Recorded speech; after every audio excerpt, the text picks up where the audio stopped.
that's our father. It's not in motion. It's on a 0. Okay, and say do it open.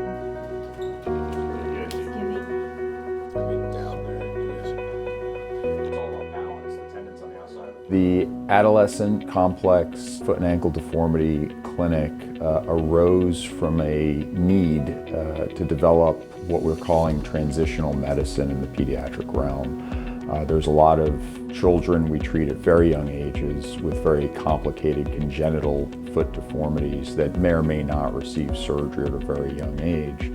The problem is as they near adulthood, frequently pediatric orthopedic surgeons don't always feel that they have the entire tool set to deal with the complexity of issues and certainly the degenerative issues that these patients can develop. But at the same time, adult foot and ankle surgeons get very nervous when they see congenital deformity in their clinic, even in adulthood. So there was a need to develop a specialty clinic to take care of these young adults, older adolescents with sequelae from very complex pediatric issues who kind of fell between the pediatric orthopedic surgeon and the adult foot and ankle surgeon. The way we solved that problem was by teaming up a pediatric orthopedic foot specialist, me, with a very well-known adult orthopedic foot and ankle specialist to kind of brainstorm and tackle these complex problems as a team. The clinic is one of a kind.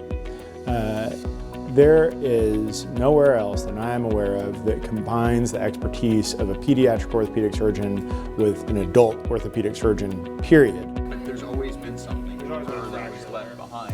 Our adult foot and ankle colleague is a gentleman by the name of Jacob Zide. He's fellowship trained in adult foot and ankle surgery. Dr. Zide studied under a gentleman named Dr. Meyerson, and that is considered to be the premier foot and ankle fellowship in the world.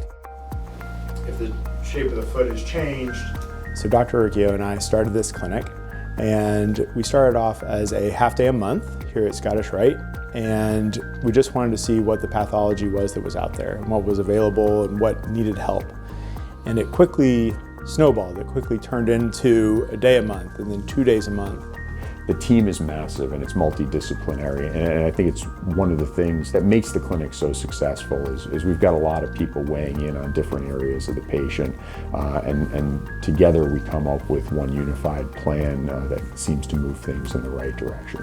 Difference in the length of his legs. Hard as you can. He was born a couple of hours after they came in and told me that he was missing a toe on his left foot.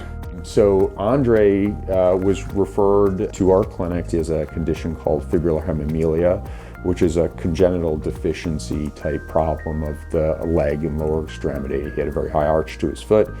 His heel was turned inward quite severely. The front of his foot was more or less quite dramatically pointed down to the ground. And this resulted in a lot of pain, a lot of functional limitations, and inability to participate in recreational activities at all. I stopped playing soccer. Yeah, because that took a real big hit on me. How you doing? Good. It's good to see you. You remember Dr. Zide? Hey man, Good to see you. Show us what you got, man. Huh? It's sitting a heck of a lot better, don't you think? Yeah, I can actually touch the ground, feel it. I was very happy for Andre because he actually had a very beautiful correction of his deformity. He sustained the correction of his deformity, so our balancing act with the tendon seems to have worked.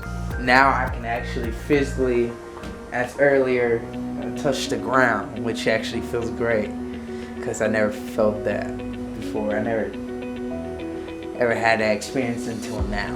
So my hope for the clinic is that as we continue to grow and learn together, that we're able to use this information for research, for teaching, and to provide a higher level of care for these patients, either with earlier intervention or avoiding surgery altogether, knowing what works and what doesn't.